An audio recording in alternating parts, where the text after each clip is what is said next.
هذا المستقبل محد دولة ثانية ضغطها محاول أضيق وين عاد يدا يسقى ويديني مستقبل كم كمان شو كودي أن هدي أنا وحسويه أن عمرضة هدي اللي هليو مرون ما حاجة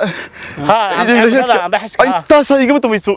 waayahay dadweynaha wadada maray waxaan weydiinanay su'aal ah inay kala doortaan cimrada iyo inay yaro 15 jir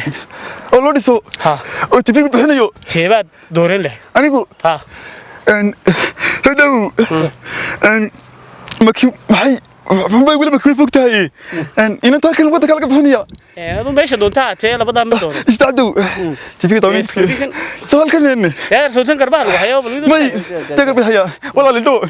inta labatan jirka halkan joogto ma wadanka amrada ilaahay qofka kuma qasbin ma garanaysa qasabna maaha mustadac ilaahay weeyaan